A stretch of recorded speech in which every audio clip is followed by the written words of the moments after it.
Bien, ya estamos por aquí. Jorge Meléndez, buenas tardes, don Jorge. Don Julio, buenas tardes a Marta Olivia y en espera de nuestro compañero Salvador Frausto. Muy bien, Jorge, gracias. Marta Olivia López, Marta, buenas tardes. Muy buenas tardes, siempre es un gusto empezar la semana con sus análisis y comentarios. Bienvenidos también a todos los seguidores. Bien, gracias, Marta Olivia. Vamos con Jorge Meléndez. Jorge, ¿qué opinas de esta caricatura? Bueno, sí, de esta caricatura, ya me traicionó el subconsciente. De esto que ha compartido Rubén Moreira, ni más ni menos que Rubén Moreira en X. Veamos esta imagen que está por aquí. Sí. Dice, en MX Diputados, servicios funerarios para la justicia. Y está una corona de flores que dice, murió la justicia. ¿Será los Moreira y el PRI los actores importantes de una protesta así diciendo, murió la justicia? Jorge Meléndez, ¿cómo ves esto en el marco de muchos comentarios, me parece a mí, muy desproporcionados de quienes hablan de que murió la justicia como si de veras en años y décadas anteriores hubiera habido una verdadera justicia en México? Tu punto de vista, Jorge, por favor. Bueno, pues, ¿quién lo dice? Quien sucedió en la gobernatura de Coahuila a su hermano y quien dejó a un señor Miguel Riquelme que antes de salir de gobernador ya estaba haciendo alianza, porque ellos vienen del PRI, los dos Moreira, Miguel Riquelme, estaba haciendo alianza con el Partido Acción Nacional para repartirse todo el botín, desde notarías hasta jueces, hasta secretarías, en esta alianza PRI-PAN, donde el PRD iba ahí al final del tren, muy inquieto porque quería conservar su registro, pero en realidad la alianza PRI-PAN era lo importante en apariencia, y este señor que ahora vuelve a repetir que está apoyando como nadie a Alito Moreno, ya sabemos quién es Alito Moreno, y que tiene como esposa a Carolina Villano, dice ahora que ya murió la justicia. Bueno, pues ellos no han sido justos en nada, ¿no? Ni Rubén, ni Humberto Moreira, que era el gran bailador de la maestra Elbester Gordillo, él que hizo algunas cosillas por ahí en su estado, pero imagínate tú, una familia que se trata de perpetuar en el poder, que luego le da posibilidad a un cercanísimo a él y que hacen acuerdos con el Partido Acción Nacional para repartirse no solamente los cargos judiciales, sino los cargos en todos los sentidos, y ahora lleva esa corona ahí. Pues yo creo que debería de ponérsela en la cabeza a él y exhibirla como la justicia en su estado pues está totalmente dedicada a un solo bando, y la justicia pues debería de ser algo que castigue a quienes son responsables de muchas malvadeces, como los Moreira, y también dejar a las personas que puedan ejercer libremente una serie de libertades, lo cual no sucede en Coahuila.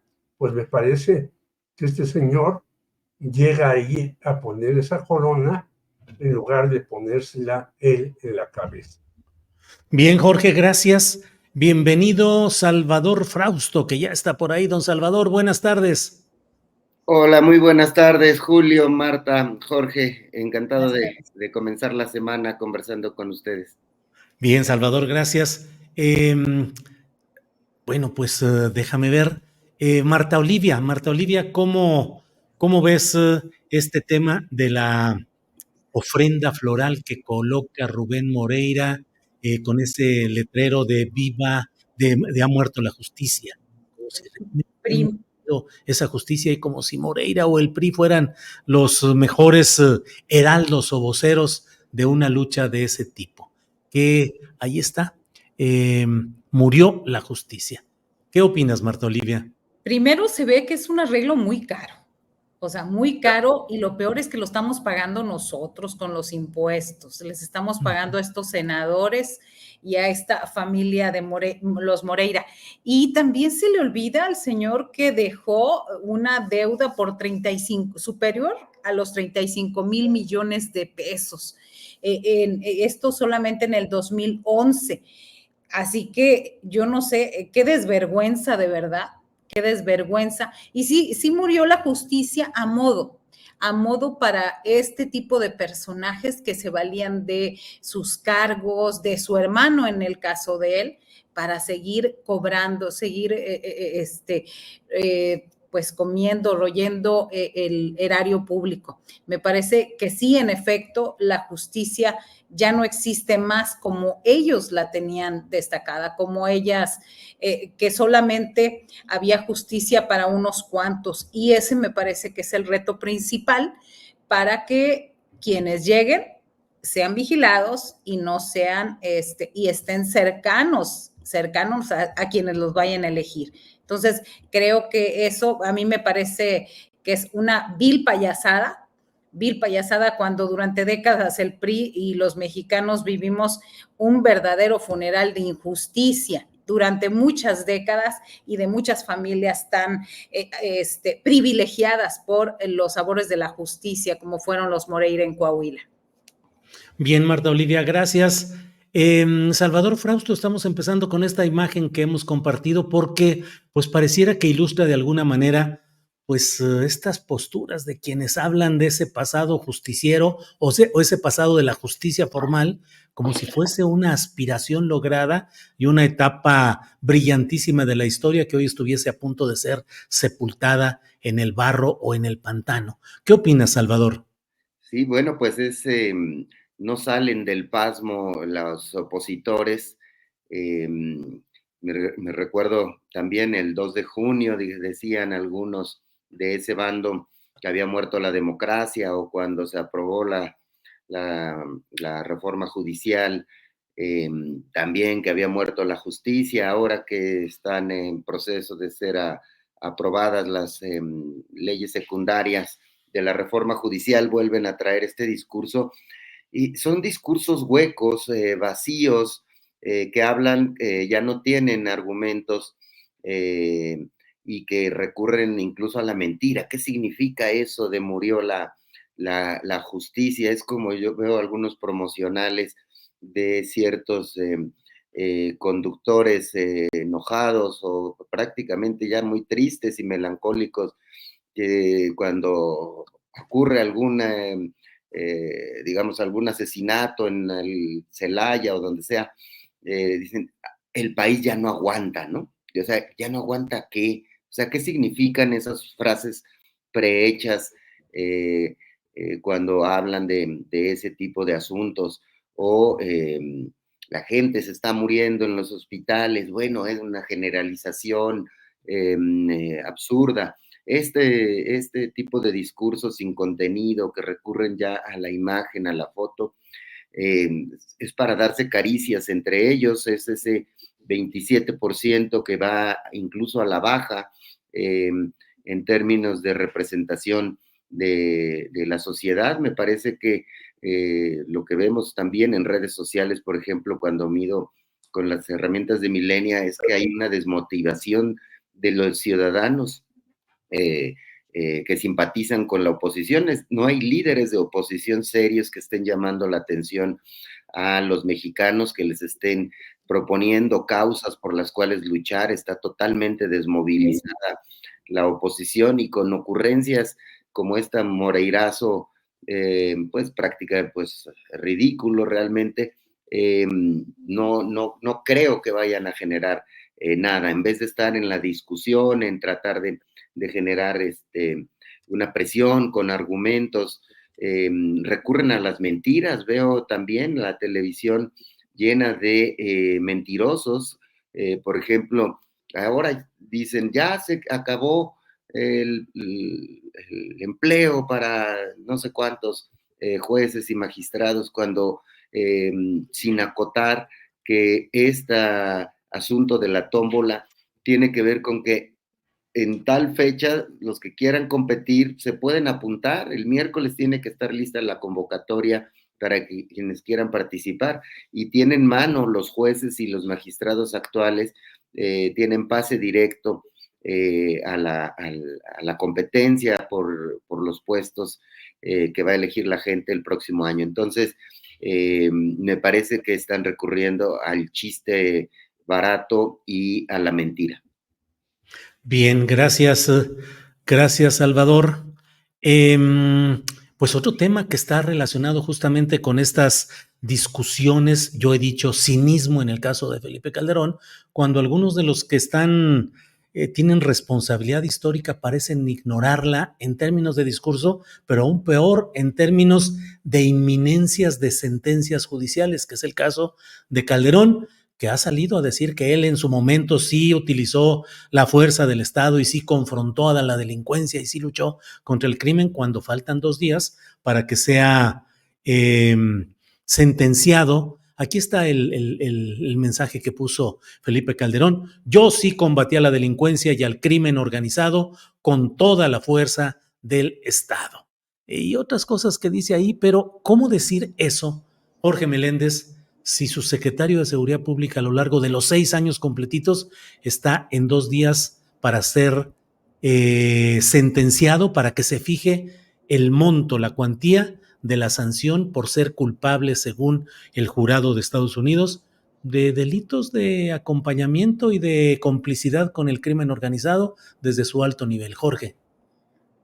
Pues ya lo apuntaba Salvador, estamos en la época del cinismo total, ¿no? Es decir, esto dice el señor Felipe Calderón desde España, cobijado en un sitio residencial, en un apartado muy tranquilo, dejando a su esposa Margarita aquí, que se juega el pellejo, y es un señor cínico, siempre lo ha sido. Acordémonos cómo tomó posesión en Palacio Nacional, supuestamente cuando ganó la presidencia, como Vicente Fox, que lo odiaba porque no era su candidato a la presidencia. Él lo cobijó ahí en Palacio Nacional, cómo llegó a la Cámara de Diputados por la puerta de atrás, cómo llevó a cabo toda una serie de maniobras para decir que combatía el crimen, dándole el espacio a García Luna, que nos presentaba no solamente relatos como el de Florence Cassés, de Israel Vallarta, que por cierto no ha salido de la cárcel después de 17, 18 años, sino nos presentaban un gran lugar donde desde ahí iban a combatir el narcotráfico y la criminalidad con las mejores herramientas de inteligencia y demás. Y resulta que eran toda una serie de montajes y de herramientas israelíes que utilizaron contra los periodistas. Ellos sí, es decir, ahí muchos periodistas ni se quejaron porque éramos espiados, muchos por Pegasus y por otros aparatos de inteligencia. Y ahora el señor Calderón, que es muy activo y que está con la ultraderecha española, con el señor Aznar. Recordemos que el señor Aznar también es un mentiroso porque dijo que antes de la elección que perdió, dijo que era un ataque en contra de la democracia y demás, y está con el señor Milei, y está con una serie de sujetos impresentables, pues ahora nos quiere dar lecciones de cómo combatir la delincuencia. Hay que recordar que la Policía Judicial Federal era un refugio de narcotraficantes, de comandantes de la Dirección Federal de Seguridad, que venían de entregarle credenciales a los narcos, que venían de protegerlos y demás. Por lo tanto, yo creo que ese es el cinismo que vivimos en esta época, que llega al absurdo total y no a la carcajada, ojalá, sino a la indignación de todos. Gracias, Jorge. Marta Olivia, ¿qué pensar sobre esta sentencia que está por darse dentro de 2 días y las implicaciones políticas que ya tuvieron, pero que seguirán teniendo, porque finalmente es la etiqueta clara, judicialmente definida, de una responsabilidad durante la administración de Felipe Calderón de complicidad y operatividad con grupos del crimen organizado? Marta Olivia. Sí, yo imagino que después de escribir el tuit se echó unos highballs y dijo, salud por todos los mexicanos a la distancia. El ron. Pero pues él está, o yo no sé si lleva encaminado. Decían Calderón. O no sé si ya iba encaminado y justamente lo escribió ya encaminadito. El caso es que va a ser muy trascendental la sentencia. Y recordemos, y yo quiero recuperar estos datos, recuperemos que el ex jefe de la policía de Calderón podría ser condenado a cadena perpetua o recibir una resolución mínima de 20 años de prisión. Y será la primera vez que se considera un exfuncionario público mexicano de primer nivel en Estados Unidos por 5 crímenes relacionados con el narcotráfico. O sea, más mensaje claro de que la administración de Felipe Calderón tenía que ver y tenía nexos con el crimen organizado. Yo no sé cuál es la parte que no quiere entender Felipe Calderón en ese sentido. Así que, y esto también dice y señala que su estrategia de vestirse verde olivo, salir y apapachar a unos y golpear a otros, pues fue un total y absoluto fracaso. Y lo peor del caso es que este fracaso vino acompañado de una ola de terror, una tragedia nacional de la cual México aún no se recupera. Y lo peor es que ahora quienes apoyaron esa fallida estrategia condenan y critican los intentos de los gobiernos de Morena por pacificar al país. Esta sentencia, sin duda, la de 20 años, porque puede darse, o la de cadena perpetua, es el fiel reflejo de la complicidad de la administración de Felipe Calderón con el crimen organizado. No hay más, por más que el señor huya, por más, digamos, la realidad le choca en la cara totalmente. Y ahí, pues, muchos lo sabrán, pero la pregunta que más de uno nos hacemos es, ¿cuánto poder de decisión realmente tenía García Luna para aplicar su estrategia de seguridad nacional? Que ya sabemos que quién realmente gobernaba México de 2006 al 2012. ¿Y no debería Calderón también rendir cuentas ante un juez por el impacto que tuvo su fallido plan de lucha contra el narco?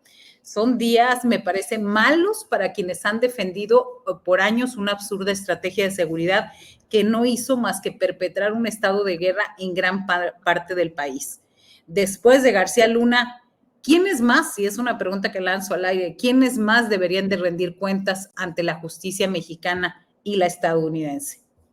Híjole, Marta Olivia, pues sí, ¿cuántos más? ¿Quiénes? Vaya que hay una amplia, porque ni modo que hubiera sido solamente personalísimamente así, encerrado en sí mismo Genaro García Luna.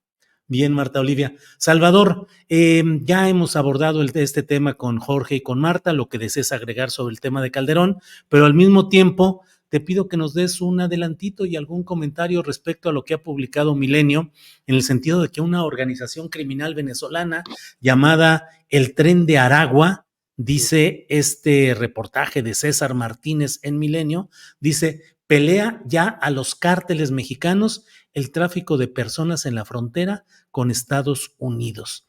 Dice que operan una red de casas de seguridad en territorio estadounidense usadas para el tráfico de personas, particularmente en la región del Paso, Texas, y la verdad es que no teníamos, o al menos yo no tenía ninguna visualización de este grupo ni de lo que está haciendo actualmente. En fin, Salvador, por favor. Sí, pues está la cantidad de migrantes de distintos países, pero se ha acentuado mucho la migración de venezolanos, de ciudadanos venezolanos, y hemos dado seguimiento en Milenio, en esta ocasión, a este tipo de fenómenos. Habíamos ya reportado en semanas anteriores de cómo los cárteles están entrando cada vez más fuerte a este secuestro masivo de migrantes para pedir rescate a sus familiares, sobre todo en los Estados Unidos, pero bueno, a quien pague el rescate a través de,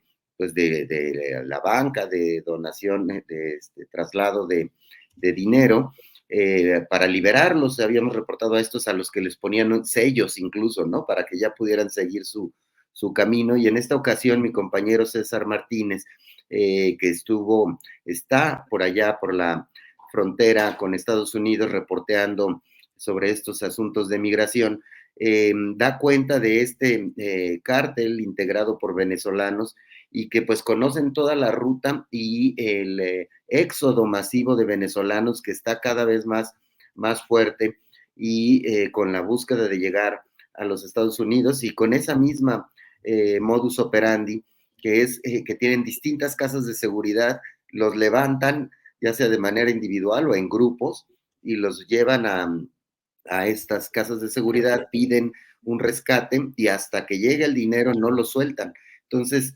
están teniendo que enfrentar este tipo de cosas los migrantes. Es un negocio millonario, es uno después del asunto de las drogas, se ha convertido en uno de los negocios más lucrativos para los grupos criminales que, pues como sabemos, han diversificado.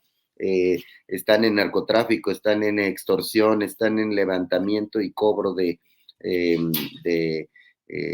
dinero, de secuestro, en el ramo del secuestro. Y bueno, pues ha sido tremendo esta situación que pues finalmente, para ligarla un poco con el tema de García Luna, pues eso nos dejó también esa seguridad, esa fragmentación de cárteles que empezó García Luna por favorecer a sus amigos capos o a los que le daban dinero. Dejó una condición de seguridad tremenda, y ahora sí, pues en unos días sabremos si le dan 20 años o cadena perpetua a García Luna por su vinculación con el narcotráfico y otros delitos. Y como hemos visto, hay que poner atención porque hemos visto a jueces laxos a la hora de emitir las sentencias, sobre todo con distintos narcotraficantes mexicanos, que a cambio de que den información sobre otras personas, les reducen la sentencia. Y llama la atención que se ha pospuesto mucho el dictar los años de sentencia de García Luna, que ya fue declarado culpable, pero falta cuántos años va a permanecer en la cárcel. Pareciera que hubo una negociación en los últimos meses. Veremos si le dan una sentencia corta, a ver a quién puso, siguiendo esta lógica que dice Marta Olivia, de a quién más debería rendir cuentas ante la justicia, algunos de sus pares, gente de la secretaría o más hacia arriba, quizá pueda haber involucrado a Felipe Calderón. Ya lo veremos en un par de días. Muy bien, Salvador, gracias.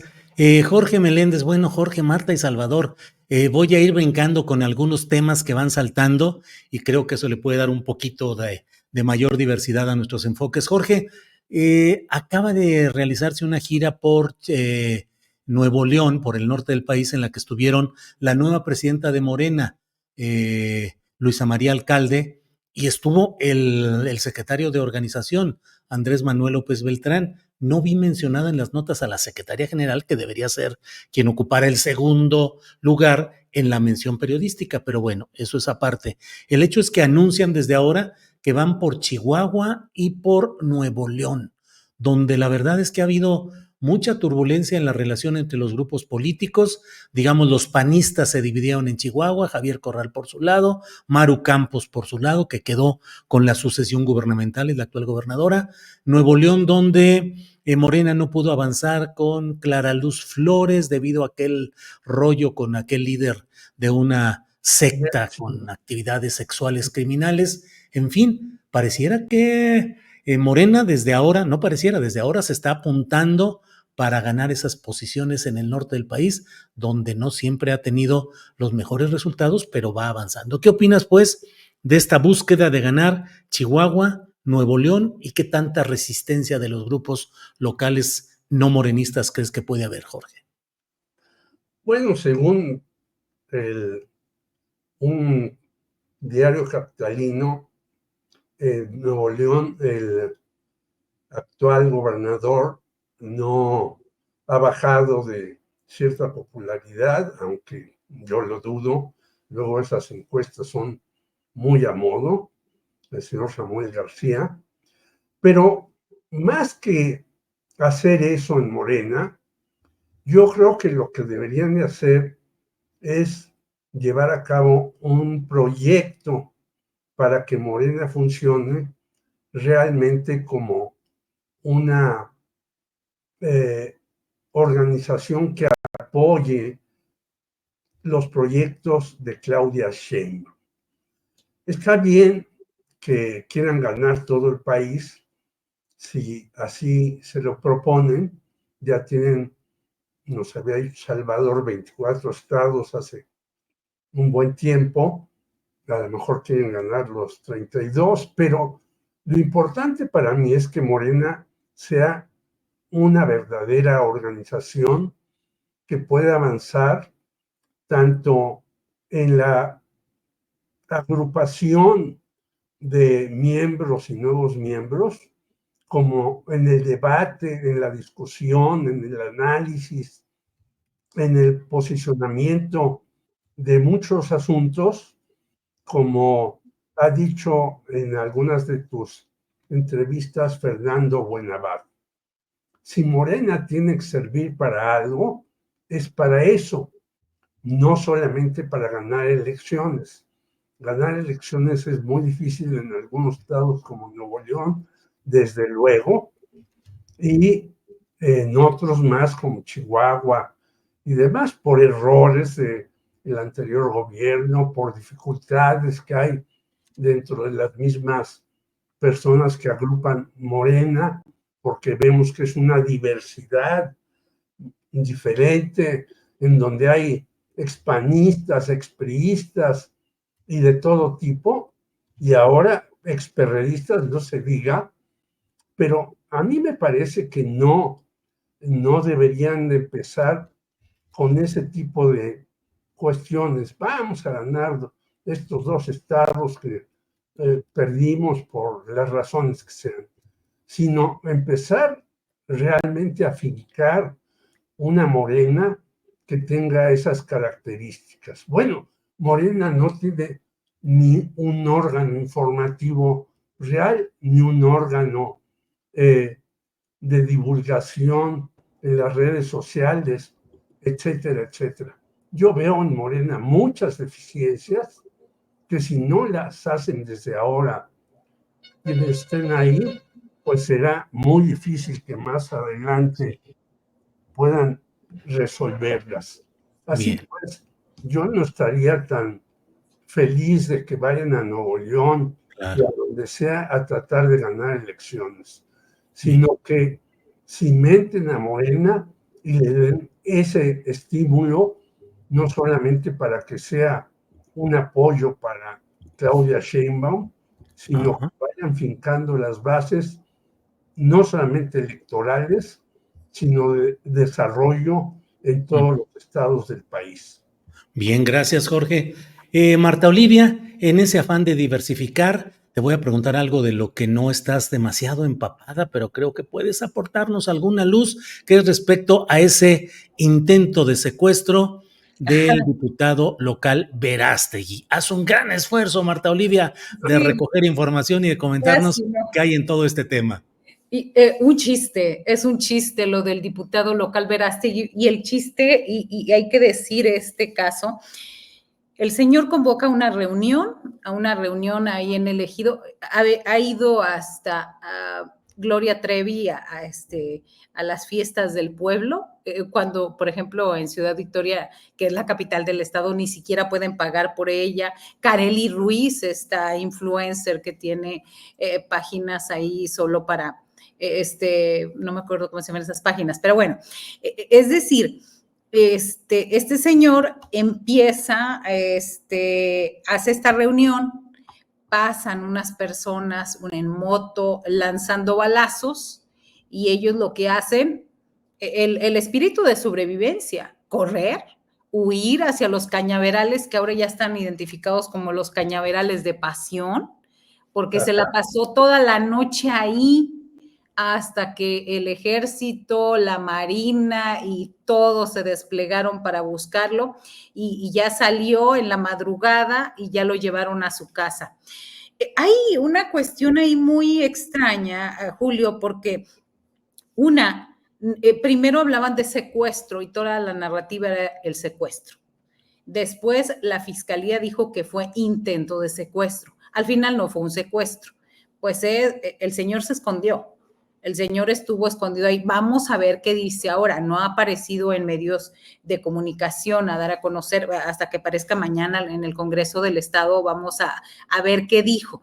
Ahora, en el norte decimos, esta familia, pues de repente como decimos acá, no está buena. O sea, son gente que han vivido al amparo de un cacicazgo, al amparo del Partido Acción Nacional y al amparo de la ilegalidad y de todas las cuestiones extrañas y sucias que se pueden dar en los gobiernos donde se presume de nexos con el crimen organizado. Porque lo peor del asunto es que el hermano sale a decir y dice, es fulano de tal, porque él es el jefe de la zona. Él es el que anda detrás de mi hermano. Lo extraño es que nadie, públicamente, el Pantera del quien él habló, pues no, su nombre no se sabía, ni sus hechos se sabían públicamente hasta que él lo descubrió. Entonces, fue una cuestión, una cadena de horrores y errores. El caso es que el diputado local ni fue secuestrado, regresó a su casa y pues no pasó nada. Es lo que nos han dicho hasta ahora. Pero además, recordemos esas imágenes donde él va y amenaza al gerente del ingenio de Jicotencatl. ¿Por qué? Porque llevaba a moler un producto que ya estaba pasado y no quería el gerente molerlo ahí. Y pues que casi dijo, pues agarrémonos aquí, ¿no? Agarrémonos a golpes porque o lo haces o lo haces. Meses después se vende el ingenio de Jicotencatl y deja sin empleo a más de 7,000 personas de manera directa y más de 15,000 de manera indirecta. Entonces, pues suena chistoso. Ahora, a mí lo que me sorprende es cuántas horas pasan para que una persona desaparecida la encuentren o la busquen. Uno va a las agencias del Ministerio Público y le dicen, oiga, necesita pasar 48 horas. Si no es 48 horas, no. ¿Por qué con este señor se movilizó todo mundo? Entiendo el impacto mediático y lo demás, pero pues yo creo que así deberíamos de ser tratados, con esa prontitud, como fue tratado este diputado local del Partido Acción Nacional. Bien, gracias, Marta Olivia. Salvador Frausto, dentro de los temas que están en estos momentos y que van a ser recordados, creo yo, por un buen tiempo, está el de la tómbola, porque genera visual, lúdicamente muchas reflexiones. ¿Cómo que con una tómbola?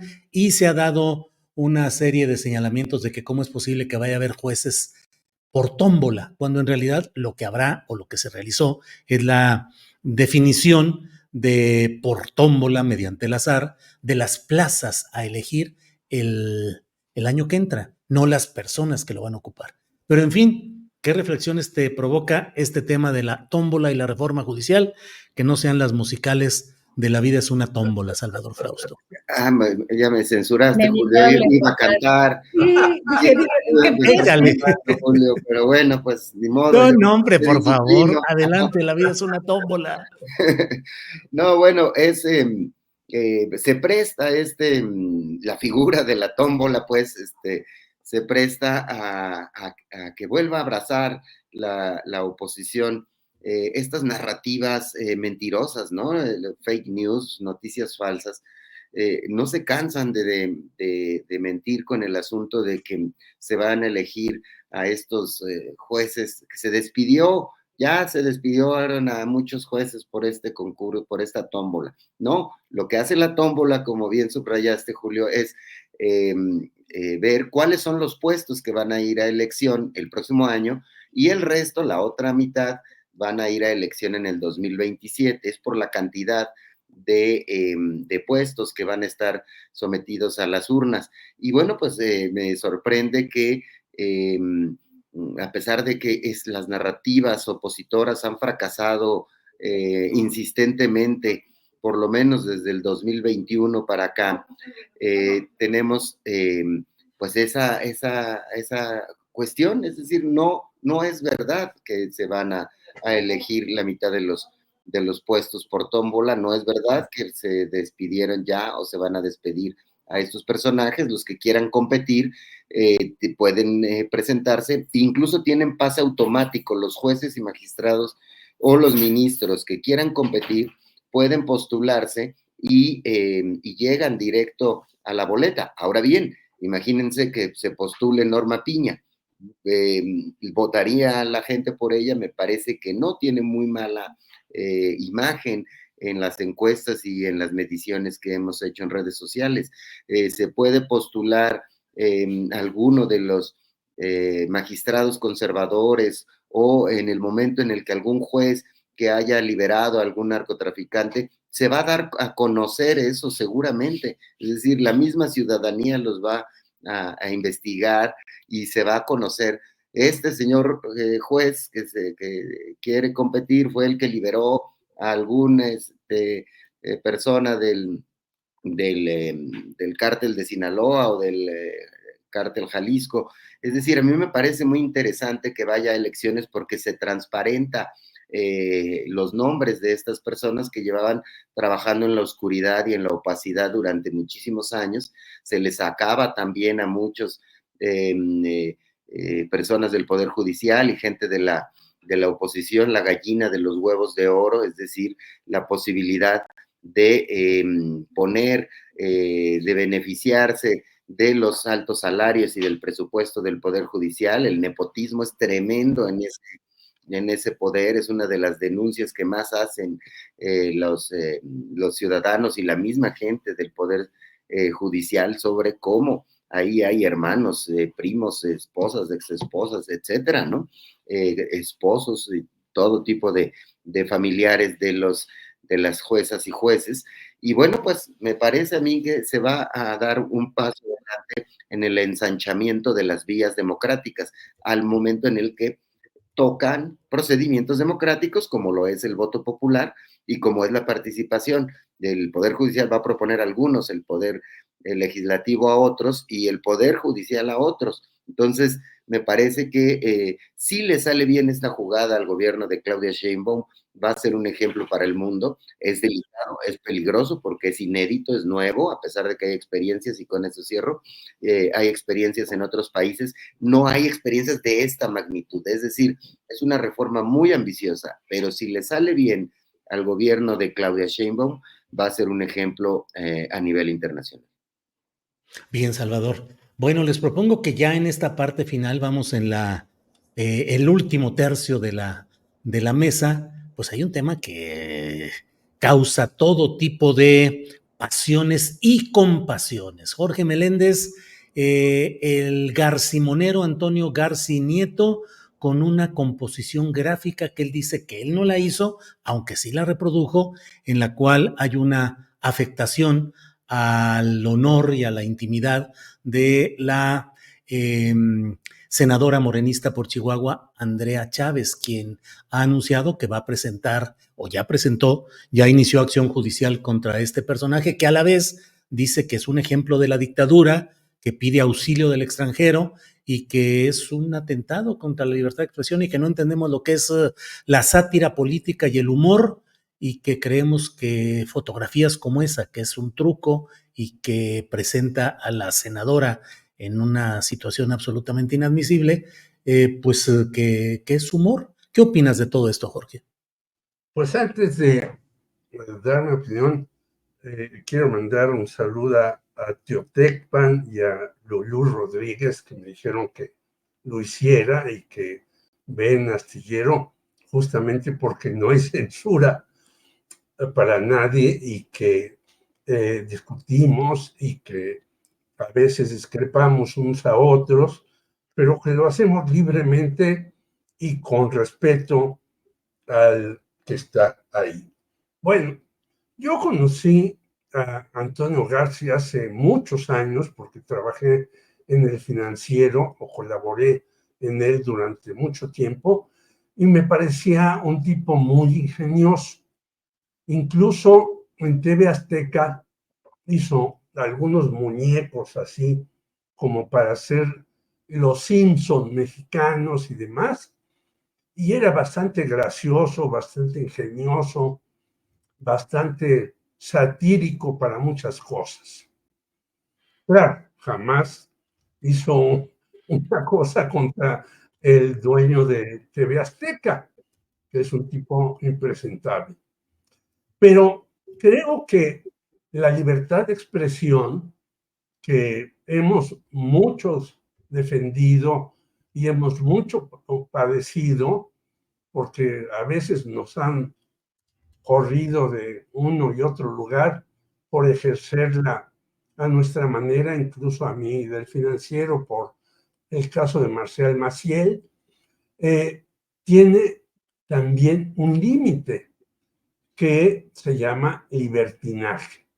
Y no puede uno agredir, y menos en este tiempo de mujeres, pero nunca, porque yo me formé con mi mamá más que con mi papá, a las mujeres de ese modo como lo hace García, que ha perdido el sentido del humor y que como muchos otros, una caricatura tras otra son en contra de la 4T y especialmente contra antes Andrés Manuel López Obrador, ahora contra Claudia Sheinbaum y demás. Yo creo que todas las armas del periodismo y la caricatura deben ser muy filosas, muy profundas, muy para desnudar a ese rey que va desnudo y no se ha dado cuenta. Pero eso es una cosa, y otra cosa es atacar directamente a las mujeres o a cualquier personaje, a los discapacitados, a los homosexuales. Antes, acordémonos de todos aquellos programas de Televisa en contra del homosexualismo y demás, que ahora ya se han frenado, aunque como hemos dicho aquí, hay dos rotativos, Basta y Metro, que no han frenado ni la violencia ni el desnudo de mujeres como si fuera esto importantísimo. Yo creo que García se sobrepasó.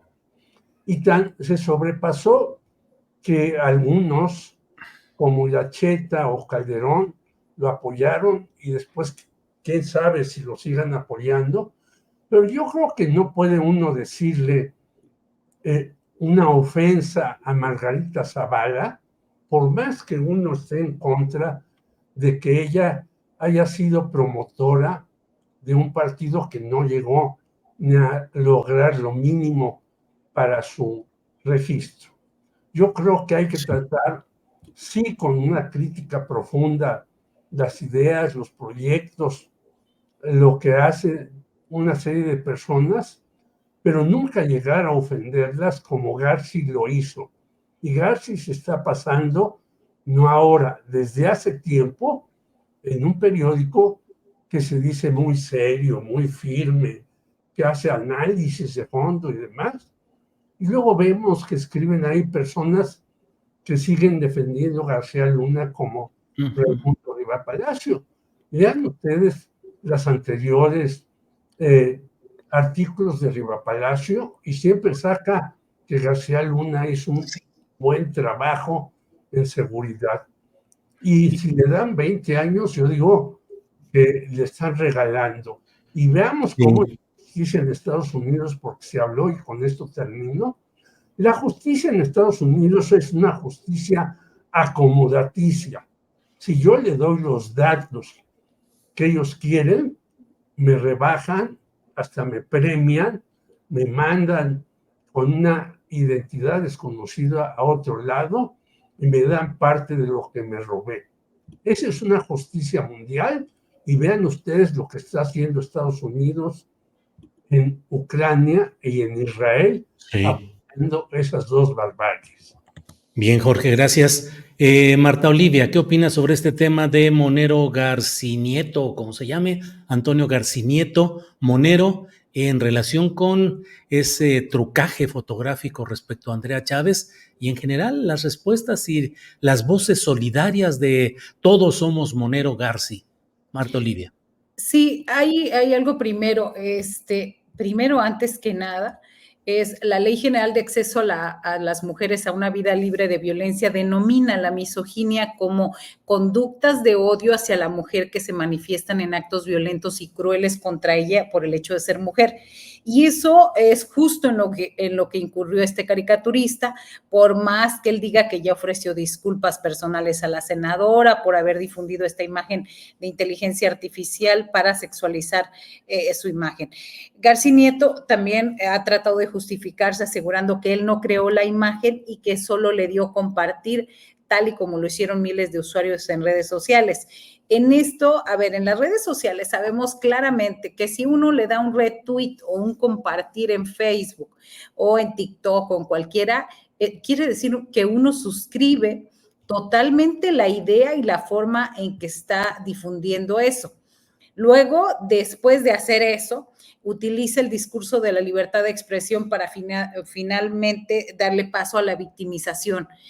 Ya ahora es, primero agrede, luego se retrae y luego denuncia acoso, intimidación y censura, lo que llevó al Monero a asegurar absurdamente que este acto es en su contra. Y es un pretexto de una dictadura que busca quitar a todos los que critican al régimen. No, el señor cometió misoginia y él lo tiene que entender. A ese nivel llegan personajes como públicos como Garcinieto, que además de admitir que incurrió en misoginia y que sus expresiones violentan la imagen de una mujer, incurre en una falacia al asegurar que él es víctima de acoso. Ya solo le faltó decir que ya no se puede violentar a las mujeres como antes. Por eso creo que quienes no tengan claro que son otros tiempos de mujeres, por cierto, van a tener muchos dolores de cabeza y malos ratos al no querer entender y comprender que se puede hacer humor crítico sin faltarle el respeto a las mujeres. Y Garcinieto ya tiene rato, nadie lo había, porque nadie se había atrevido. Nadie se había atrevido a hacer una denuncia y me parece que en ese sentido es grave que no se haya tomado cartas en el asunto antes. Estaba yo leyendo también el tuit que le escribió, a mí se me hace, perdón, una payasada, a la ACNUR, le escribe, le dice, estimados amigos del programa de refugiados, así con F las dos, de la ONU, soy caricaturista y periodista mexicano y estoy siendo acosado políticos de mi gobierno que desde el poder pretenden censurarme y lesionarme. Me pongo en contacto con ustedes para solicitar asilo político, ya estoy iniciando los trámites. No, uno no hace eso. Si vas a iniciar trámites de algo, no lo publicas. O sea, no lo publicas hasta que ya estás fuera. No es en este afán de victimización que se me hace, pues, bastante, no se aguanta. Primero lanzan la piedra, esconden la mano y luego ahora, pues, ya es el pobre cartonista, ¿no? Bien, gracias, Marta Olivia, muy amable. Antes de que se vaya la audiencia, porque están aquí en esta mesa muy atentos a lo que sucede, déjenme invitarlos para que terminando esta mesa vamos a tener una entrevista bastante interesante a la cual invito a que nos acompañen porque hemos estado dando algunas entrevistas de tema científico, médico y la verdad es que con mucho interés. Y hoy Julio Alejandro va a entrevistar a Daniel Silva Manzano, que es director ejecutivo y cofundador de Monod Bio, una empresa de diseño de proteínas con sede en Seattle. Es emprendedor en una serie de ciencias biológicas. Esto a propósito del Premio Nobel de Química 2024, que dicen estas personas que saben, pues que es realmente un acontecimiento muy trascendente y que va a tener mucho impacto en cuestiones de salud, de la vida en nuestro mundo. Así es que terminando esta mesa estará Julio Alejandro con Daniel Silva Manzano, que él ha colaborado y ha participado incluso con el equipo de quienes han hecho este tipo de estudios que han devenido en el Nobel de Química 2024. Bueno, Salvador Frausto, Salvador, antes de que se nos vaya aquí el tiempo, ¿qué opinas sobre este asunto del humor político, la sátira, la inteligencia artificial? Tú que ahora eres especialista de periodismo y inteligencia artificial, Salvador, en este uso de gráficas para agresión política, como ha sucedido en el caso del monero Garci Nieto y la senadora Andrea Chávez. Salvador. Sí, Julio, primero yo coincido con Jorge. Yo me gustaba mucho Garci durante mucho tiempo, el monero Garci. Trabajé en el Financiero hace muchos años. Me parecía que tenía un humor muy interesante y en los últimos años, quién sabe qué le pasó, pero ese rasgo de misoginia sí se ha dejado sentir en otros de sus trabajos. Y en esta ocasión, bueno, pues se voló la barda al compartir esta imagen que no hay vuelta de hoja. Es un acto de machismo, de misoginia, que ofende a la legisladora y Andrea Chávez. Y bueno, pues está en el ambiente, flota en el ambiente esos discursos misóginos. Hace pocos días estuvo un actor y comediante famoso diciendo que íbamos a tener una ama de casa durante los próximos 6 años y también lo tundieron en redes y en comentarios en medios de comunicación, con mucha razón. No es chistoso ese tipo de asuntos y más después de que se han discutido en la sociedad mexicana y se han aprobado leyes como la Ley Olimpia que protegen los derechos de las mujeres y las sanciones podrían ser muy fuertes, muy graves contra este caricaturista Garci. Nosotros medimos el día que se aprobó la reforma judicial, la popularidad de Claudia Sheinbaum y de otros personajes en redes sociales, y me sorprendió muchísimo que Claudia había avanzado casi 15 puntos del 2 de junio al día de la aprobación de la reforma judicial. ¿Y a qué se debió? Nos pusimos a analizar los datos en detalle.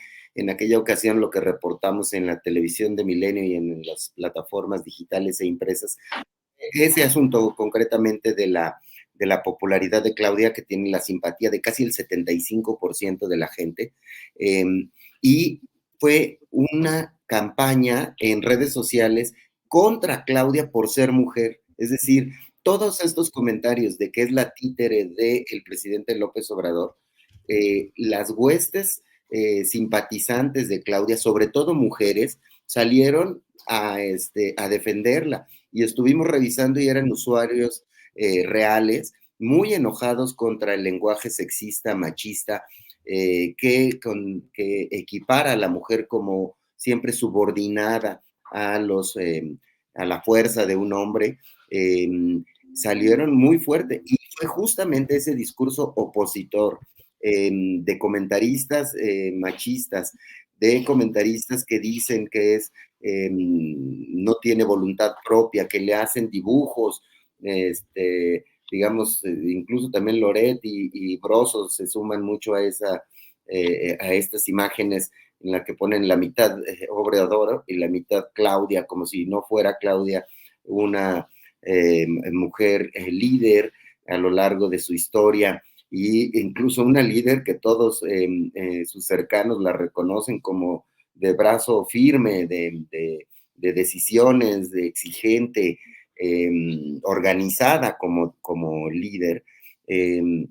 Entonces, hay una censura por parte de los ciudadanos a eso. Es decir, no solo lo van a castigar probablemente en las leyes si efectivamente avanza esta denuncia que me parece que iba a poner Andrea Chávez, sino serán censurados por la opinión pública de manera muy fuerte si no entienden que las mujeres no son subordinadas, que las mujeres no deben ser sexualizadas. Es tremenda que esa narrativa siga presente en estos días, Julio. Bien, Salvador, muchas gracias. Vamos ahora a la gustada sección final del postrecito de a minuto por persona, por favor. Jorge Meléndez, postrecito, por favor. Rápidamente, Estados Unidos está en un hilo. Y eso porque el Partido Demócrata tenía en 2016 el 68% de los latinos con él. Después bajó al 62% y ahora está en el 56%. ¿Por qué sucede esto a pesar de que llegó una nueva candidata, Kamala Harris, que a mí me parece bien? Porque Kamala también sigue los pasos en contra de los migrantes, de apoyo a Israel, de apoyo a la guerra de Ucrania, etcétera, etcétera, etcétera. No hay una diferenciación entre ella y el impresentable y terrible y catastrófico de Donald Trump. Yo creo que el Partido Demócrata debe de rectificar muchos de sus proyectos. Gracias. Bien, gracias, Jorge. Marta Olivia, por favor, postrecito. Sí, lo mismo, a 22 días de que se lleve a cabo la elección presidencial en Estados Unidos, la moneda sigue en el aire y esto me parece sumamente relevante, que nos indica cuál es la actualidad política y social más poderosa del mundo. Que un político que ha sido acusado de tráfico de influencias, acoso sexual, evasión de impuestos, llamado a la insurrección, entre otros delitos, tenga posibilidades de llegar a la Casa Blanca con un discurso racista, misógino, en ocasiones completamente fuera de la realidad, nos habla de qué tan grave es la falta de concientización política estadounidense, o también qué tan mal lo han hecho los gobiernos demócratas y el sistema político estadounidense como para que la ciudadanía norteamericana vea como opción viable al presidente Donald Trump. Grave, grave lo que está pasando en los Estados Unidos, con unos y con otros, pero más grave que llegue Trump. Bien, gracias, Marta Olivia. Salvador Frausto, postrecito, por favor. Sí, preocupante lo que vimos, sobre todo con la encuesta de hoy del New York Times, que pone cómo ha disminuido el voto de los latinos a favor de los demócratas, está ya apenas por arriba del 50%. Es decir, sí, la mayoría de los latinos vota por los demócratas, pero hasta hace pocos años estaba arriba del 60, casi el 70%, allá por el 2006, y sin embargo los latinos están volteando a ver a los republicanos como opción.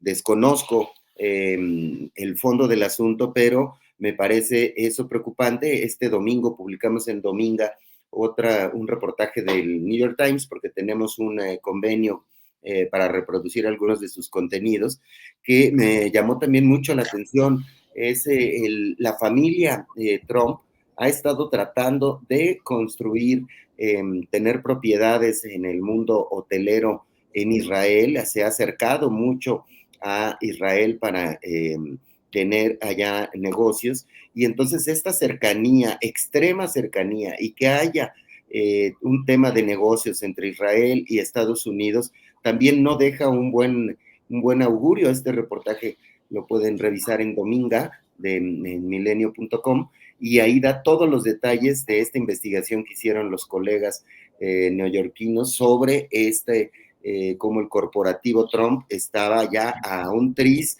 de adquirir algunos negocios con el gobierno de Netanyahu, en pláticas con el gobierno de Netanyahu, y que la pandemia lo retrasó y ahora están esperanzados a que gane Trump para retomar ese tipo de negocios.